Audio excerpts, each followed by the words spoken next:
तरंग तरंग तरंग तरंग युवा तरंग। जीवन की राह पर यीशु का नाम ले चलो, जीवन की राह पर यीशु का नाम ले चलो।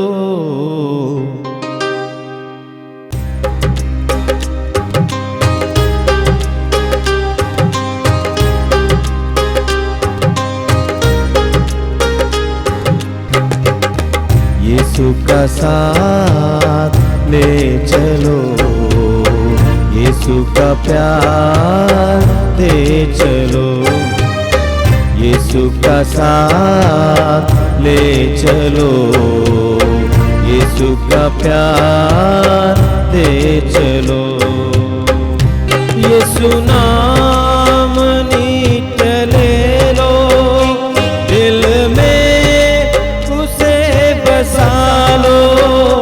यीशु नाम नित्य ले लो, दिल में उसे बसा लो। अपने दिल की हर मुसीबत तुम आज दूर कर लो। यीशु का साथ ले चलो, यीशु का प्यार दे चलो, यीशु का साथ ले चलो, यीशु का प्यार दे चलो। सभी युवा भाई बहनों को जय यीशु। मैं आपको फिर एक बार युवा तरंग में स्वागत करता हूं। मेरा विश्वास है कि इस कार्यक्रम के द्वारा आपके जीवन में विश्वास की वृद्धि हो रही है, प्रभु की कृपाएं मिल रही है। हमारे जीवन में बहुत सारी विडंबनाएं आती हैं, प्रतिकूल परिस्थितियां आती हैं। कभी कभी हम लोग अंधे हो जाते हैं, भ्रमित हो जाते हैं। विशेष करके मैं जानता हूं कि आपके जीवन में आपको कितनी परेशानियों का सामना करना पड़ता है, विभिन्न प्रकार की परेशानियों का सामना करना पड़ता है। उन सारे क्षणों में प्रभु हमें अपने वचन के द्वारा बताते हैं कि मेरी ओर दृष्टि लगाओ, मेरे पास आओ, मेरी ओर दृष्टि लगाओ, मेरी ओर कान लगाओ, मेरी बातों को सुनो, मेरी ओर दृष्टि लगाकर मुझसे ऊर्जा प्राप्त करो। हम प्रभु के पास जाएं, प्रभु के वचनों को सुने, प्रभु की ओर देखें। हमें ऊर्जा मिलेगी, हमें कृपा मिलेगी, हमें प्रोत्साहन मिलेगा। आज हम फादर सुनील से इस विषय पर सुनेंगे, ध्यानपूर्वक सुनिए। प्रिय युवा साथियों, सबको जय यीशु। मैं आप सबों को इस युवा तरंग कार्यक्रम में हार्दिक स्वागत करता हूं। आइए आज हम प्रभु के वचन पर मनन चिंतन करेंगे। स्तोत्र ग्रंथ अध्याय 34 वाक्य 6। स्तोत्रकार कहते हैं, प्रभु की ओर दृष्टि लगाओ, आनंदित हो, तुम फिर कभी निराश नहीं होंगे। स्तोत्रकार का यह कथन बिल्कुल सत्य है कि जब हम परमेश्वर की ओर दृष्टि लगाते हैं, पहला आनंदित होते हैं और निराशा में कभी नहीं पड़ते हैं। पड़ते भी हैं लेकिन विजयी होते हैं। इसी को और गहराई रूप से समझने के लिए आइए हम हमारे जीवन को ही देखें। प्रिय युवा साथियों, जब हम मनुष्यों का जीवन को देखते हैं तो हम आश्चर्य और चकित हो जाते हैं, क्योंकि हम मनुष्य इतने बड़े बड़े कार्य करने लगते हैं जिसको सोचे हुए नहीं रहते हैं। ऐसे चीज़ों के बारे में सोचते हैं, जहाँ गए नहीं हैं वहाँ चले जाते हैं। जिसके विषय में न कभी देखा न सोचा, ऐसे कार्यों को आँखों के सामने होते हुए देखते हैं और उसे अनुभव और इस्तेमाल भी करते हैं। इतना ही नहीं, व्यक्ति के बारे में जब हम देखेंगे, कुछ ऐसे लोग होते हैं बहुत गरीब परिवार से आते हैं, आर्थिक तंगी को महसूस करते हैं और कई प्रकार की समस्याओं का सामना करना पड़ता है। फिर भी उनका जीवन एक आदर्श जीवन बनता है।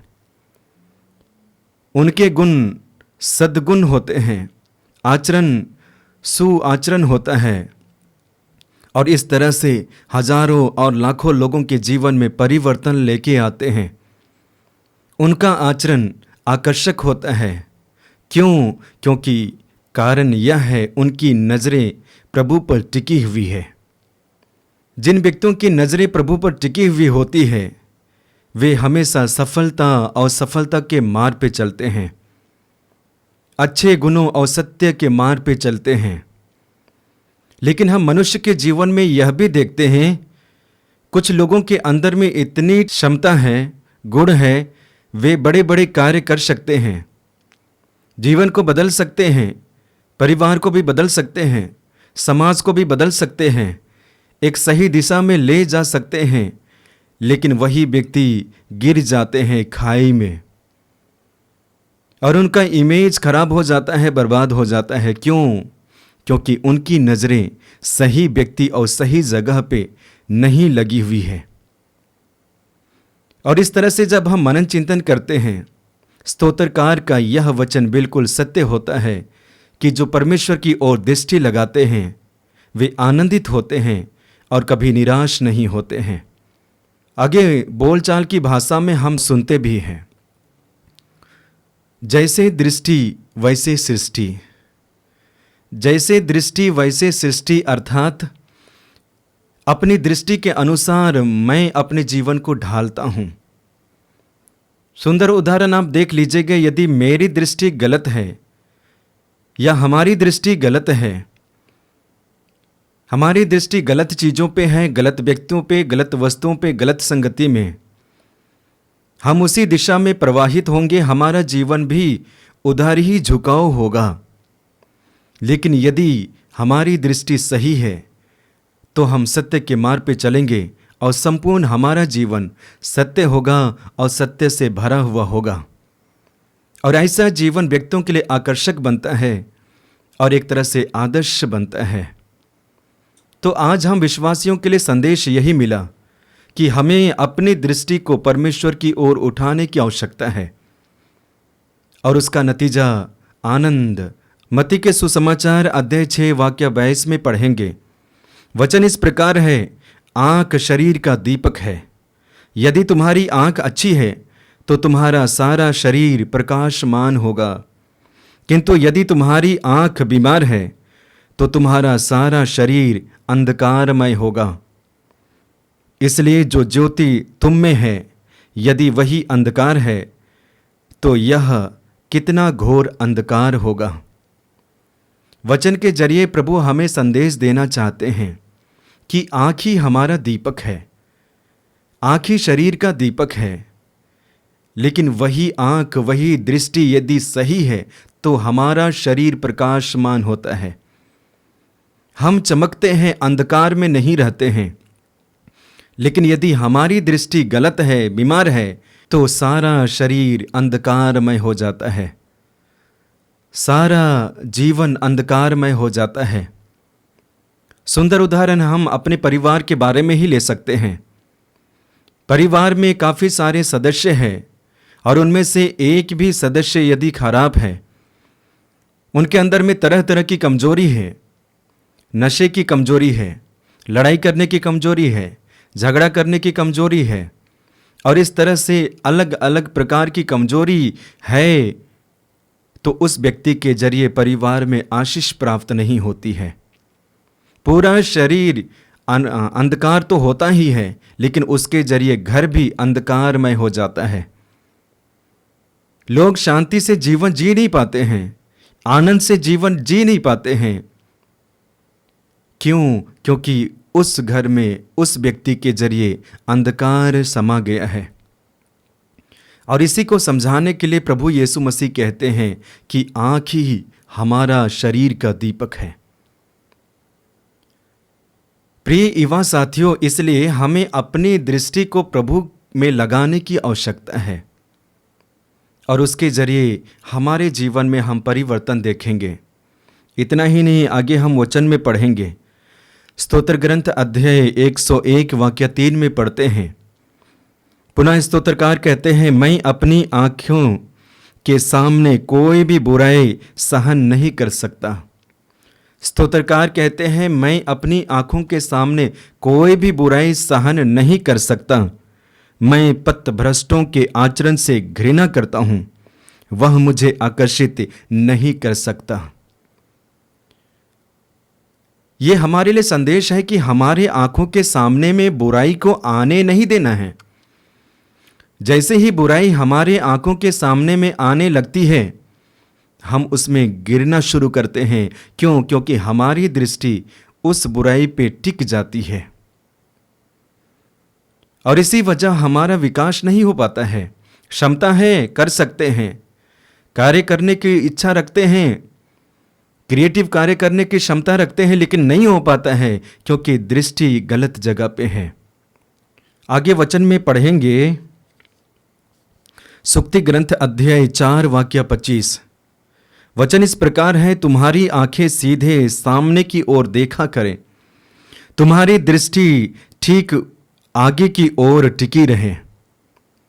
हमारी आंखें सामने की ओर देखा करें।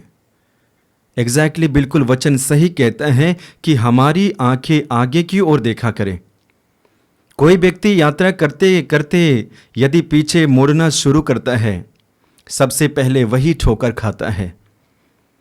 आप अपने व्यक्तिगत जीवन में देख लीजिएगा, जब आप यात्रा करते हैं लेकिन आपकी दृष्टि सही जगह पे नहीं लगती है, आप ठोकर खाते हैं, आप गिर जाते हैं या आपके शरीर में चोटें आती हैं। क्यों? क्योंकि दृष्टि सही जगह पे नहीं है। तो संकेत हमारे लिए यही है कि जब हमारी दृष्टि गलत जगह पे पड़ती है तो हमारे शरीर में घाव होना शुरू करते हैं। हमारे शरीर, हमारे जीवन, हमारे परिवार, हमारे उद्देश्य में घाव भरने लगते हैं। और जब हमारे शरीर और हमारे भविष्य में घाव भरना शुरू करेंगे, हम धीरे धीरे कमजोर होते जाएंगे और लक्ष्य को प्राप्त नहीं कर पाएंगे। बाइबल में ऐसी कई सारी घटनाएं पढ़ते हैं जहां पे लोगों ने प्रभु पर दृष्टि लगाए, आनंदित हुए और निराश नहीं हुए। सुंदर उदाहरण हम पढ़ते हैं लूकस के सुसमाचार अध्याय 19 वाक्य 1 से आगे। वहां पे हम जक्कैयुस के बारे में पढ़ते हैं। जक्कैयुस अपने कार्य जगह में थे, घर में थे, लेकिन वहां से निकल जाते हैं। इसलिए निकल जाते हैं क्योंकि अपनी दृष्टि को उन्होंने यीशु पे लगाना चाहा और इसलिए यीशु को देखते रहे, लेकिन कद छोटी होने के वजह और भीड़ होने के वजह से यीशु को देख नहीं पाते हैं, अपनी दृष्टि को यीशु में लगा नहीं पाते हैं और इसलिए वे पेड़ पर चढ़ जाते हैं। पेड़ पे चढ़ने के बाद वह अपनी दृष्टि को यीशु पे लगाते हैं और जब यीशु करीब आते हैं, अब यीशु की दृष्टि जक्कैयुस पे होती है। इस तरह से दोनों की दृष्टि मिल जाती है और मिलने के बाद जो पहला कार्य होता है वह आनंद आ जाता है और आनंद के बाद में जो निराशा, पाप, वो बिल्कुल बदल जाता है, खत्म हो जाता है। तो ये एक सुंदर उदाहरण है जब हम अपनी दृष्टि को प्रभु पे लगाते हैं। दूसरा उदाहरण बाइबल से हम ले सकते हैं, वह इब्राहिम के जीवन में जब हम देखेंगे, इब्राहिम के जीवन में कई प्रकार की समस्याएं रही। परमेश्वर एकाएक इब्राहिम से कहते हैं, जाओ उस जगह जहां पे मैं तुम्हें दिखाने वाला हूं। परमेश्वर की बातों को सुनकर इब्राहिम उस जगह जाने के लिए रवाना होते हैं, परमेश्वर पर विश्वास करते हैं। इतना ही नहीं बल्कि उन्होंने अपने जीवन में एक तरह से अंधकार को देखा। पुत्र का ना होना एक तरह से अंधकार ही है, एक तरह से दुख ही है, एक तरह से अपमान ही है। लेकिन ऐसे परिस्थिति में भी इब्राहिम अपनी दृष्टि को परमेश्वर पे लगाए रहे और इसलिए परमेश्वर ने भी अपनी दृष्टि को इब्राहिम पे लगाए और अंत में उन्हें खुशियों और आनंद से भर देते हैं। ये एक सुंदर उदाहरण है जब हम यात्रा कर रहे हैं। ये हमारे लिए एक सुंदर उदाहरण है जब हम विश्वासी जीवन जीते हैं। हमें भी इस तरह अपनी दृष्टि को परमेश्वर पे लगाने की आवश्यकता है। आगे तीसरा सुंदर उदाहरण बाइबल से हम पाते हैं और वह है आयूब के बारे में। आयूब के ग्रंथ अध्याय 1 वाक्य 1 से आगे ही पढ़ते जाएंगे आयूब के बारे में। धर्मी होने के बावजूद भी, प्रभु पर विश्वास करने के बावजूद भी, सच्चा इंसान होने के बावजूद भी उनके जीवन में अंधकार आ जाता है, उनके जीवन में दुख समा जाता है और उनकी संपत्ति एक एक करके समाप्त हो जाती है, यहाँ तक कि उनके पुत्र और पुत्रियां भी मर जाते हैं और अंत में आयूब और उनकी पत्नी बचते हैं। 2 ही प्राणी परिवार में रहना शुरू करते हैं। अब पत्नी अपने पति को प्रभु से दूर हटाने के लिए प्रयास करती है। कैसे परमेश्वर है, क्यों तुम्हारे जीवन में इस प्रकार की समस्याएं?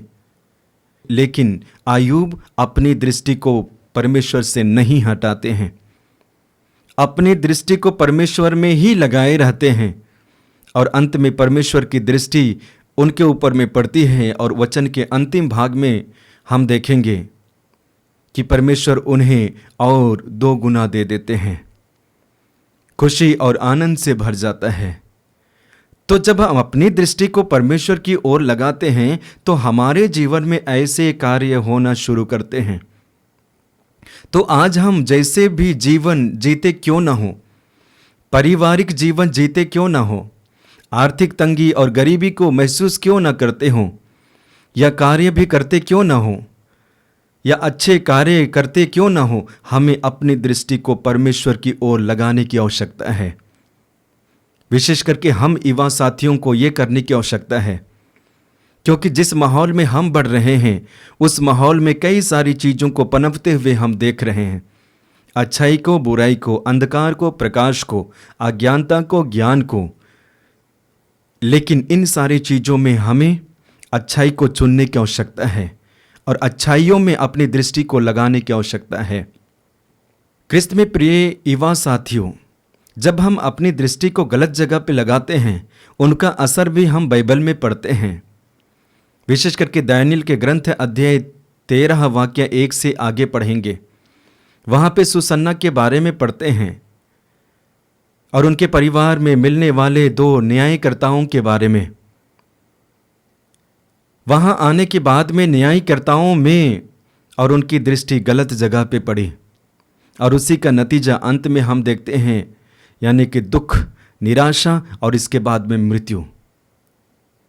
ठीक उसी प्रकार जब आगे हम देखेंगे सुसमाचार में, विशेष करके यीशु मसीह के शिष्य यूदस के बारे में, यीशु के साथ रहते हुए भी, यीशु के साथ चलते हुए भी और यीशु के चिन्ह चमत्कार को देखते हुए भी और यीशु के साथ उठते बैठते भोजन करते हुए भी उनकी दृष्टि गलत जगह पे लगी।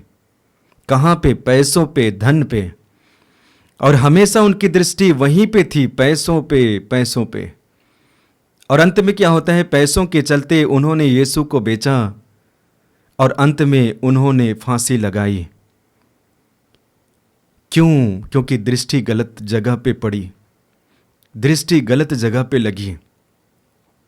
आज हम संसार में देखते हैं, माहौल में देखते हैं, जहाँ कहीं भी आप रहते हैं या कार्य करते हैं वहीं पे देख लीजिएगा कितने सारे हमारे मित्र, कितने सारे भाई बहन गलत गलत संगति में पड़ जाते हैं, गलत गलत कार्य करने के लिए तैयार हो जाते हैं। चोरी करने के लिए तैयार है, हत्या करने के लिए तैयार है, गलत संगति में गिरने के लिए तैयार है। क्यों? क्योंकि दृष्टि गलत जगह पे गई। पूरा पूरा कहा जाए तो ये हमारी दृष्टि हमारे शरीर को चलाती है। हम अपनी दृष्टि के अनुसार अपने शरीर को ढालते हैं, अपने जीवन को ढालने का प्रयास करते हैं, क्योंकि हमारी आंखें खींच लेती है। तो उसे रोकने के लिए हमें सही व्यक्ति अर्थात परमेश्वर और यीशु पर लगाने की आवश्यकता है। और लगाने से हमें क्या होता है? हमारे जीवन में बदलाव आना शुरू करता है। एक व्यक्ति जो सच्चा विश्वासी है, एक व्यक्ति जो सच्चा अनुयायी है, उनकी दृष्टि हमेशा प्रभु की ओर लगनी चाहिए। तीसरा उदाहरण बाइबल में हम देखते हैं, विशेष करके उस धनी व्यक्ति के बारे में जो अपना नाम कमाने के लिए प्रत्येक दिन अपने मित्रों को दावत दिया करते थे, अच्छे भोजन का प्रबंध किया करते थे, और उनकी मृत्यु हो जाती है। मृत्यु होने के बाद में दुख झेलना पड़ता है, निराशा में प्रवेश करना पड़ता है। क्यों? क्योंकि शुरुआत के जीवन में उनकी दृष्टि गलत जगह पे पड़ी, और नतीजा मृत्यु, नतीजा दुख, नतीजा निराशा। तो प्रिय युवा साथियों, आइए आज हम अपने व्यक्तिगत जीवन को देखेंगे। पढ़ाई करते हैं, मेरे लिए मेरी दृष्टि कहाँ पे होनी चाहिए? मेरे गोल और मेरी किताबों में होनी चाहिए। ठीक उसी प्रकार यदि मैं कार्य करता हूँ, मेरी दृष्टि कहाँ पे? मेरे कार्यों पे, और उससे ज़्यादा ईश्वर पे, परमेश्वर पर होनी चाहिए। अब जब ऐसे होता है तो निश्चय ही हम अपने जीवन में सकारात्मक और सत्य के मार्ग पे बढ़ते जाएंगे। अन्यथा नहीं, अन्यथा हम भी अपने जीवन में निराशा को देखेंगे, अपने जीवन में असफलता को देखेंगे, अपने जीवन में एक तरह से गिराव को देखेंगे, अपने जीवन में हानि को देखेंगे। सब कुछ होने के बावजूद भी, क्षमता होने के बावजूद भी हमें इन सारी चीज़ों का अनुभव करना पड़ेगा, तब जब हमारी दृष्टि गलत जगह पे होगी। वचन के अंतिम भाग में हम देखेंगे हमें निराश कभी नहीं होना पड़ेगा, और जो परमेश्वर पर विश्वास करते हैं, दृष्टि उनके ऊपर में लगती है, निराश नहीं होते हैं। क्योंकि परमेश्वर है जो हमें आशा देते हैं, परमेश्वर है जो हमें सही दिशा निर्देश करते हैं, परमेश्वर है जो हमें आगे चलने के लिए, आगे बढ़ने के लिए ऊर्जा और शक्ति प्रदान करते हैं। इसलिए हमारी आंखें हैं जरूर, दृष्टि है जरूर, लेकिन हमारी दृष्टि को दूर दृष्टि बनाने की आवश्यकता है। सिर्फ दूर दृष्टि ही नहीं, बल्कि दिव्य दृष्टि बनाने की आवश्यकता है। आइए आज के पाठ के द्वारा और विशेष करके वचन के द्वारा हमें संदेश मिलता है। विश्वासी हैं, प्रभु पर विश्वास करते हैं, प्रार्थना करते हैं, प्रभु के करीब आते हैं, लेकिन पूरा फोकस्ड तरीके से, समर्पित तरीके से हमारी दृष्टि प्रभु पे लगी होनी चाहिए। धन्यवाद फादर सुनील। आइए हम प्रार्थना करें। अपनी आंखें बंद कीजिए। ए प्रेमी पिता, हम धन्यवाद देते हैं जीवन के वरदान के लिए, तेरे पुत्र यीशु के लिए धन्यवाद देते हैं जो हमारे लिए आदर्श हैं। हम प्रभु यीशु में देखते हैं कि जब कभी भी उनके जीवन में विभिन्न परिस्थितियों का सामना करना पड़ता था, वो अपने अब्बा के पास जाते थे, अपने अब्बा की ओर अपनी आंखें उठाते थे, कान खोलते थे। 40 दिन और 40 रात उपवास और प्रार्थना में बिताए, रात भर प्रार्थना में बिताए, अब्बा के साथ बिताए, अब्बा से ऊर्जा प्राप्त करने के लिए, ज्ञान प्राप्त करने के लिए, शक्ति प्राप्त करने के लिए। हे दयालु पिता, तेरे पुत्र की तरह हम में से हर एक को कृपा दीजिए। विशेष करके मैं अपने छोटे भाई बहनों के लिए प्रार्थना करता हूँ, उन्हें अपने जीवन की हर परिस्थिति में तेरी ओर अपनी दृष्टि लगाने के लिए कृपा दीजिए। तेरी वाणी सुनने के लिए उनके कानों को खोलने के लिए कृपा दीजिए। आशीर्वाद देना पिता, आशीर्वाद देना प्रभु यीशु के द्वारा। सिर झुकाइए।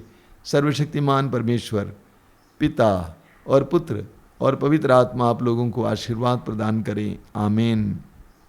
दिल में बुला लो उसको, नहीं दूर है वो तुमसे।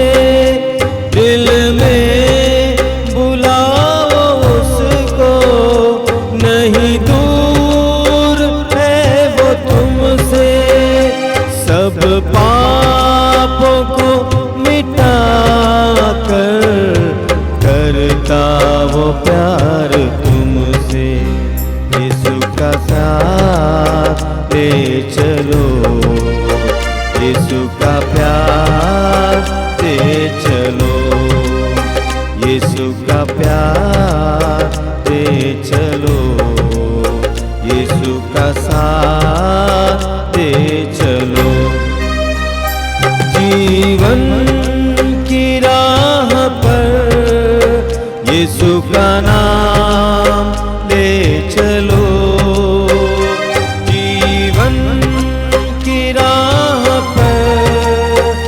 यीशु का नाम ले चलो, यीशु का साथ ले चलो, यीशु का प्यार ले चलो, यीशु का साथ ले चलो, यीशु का प्यार ले चलो।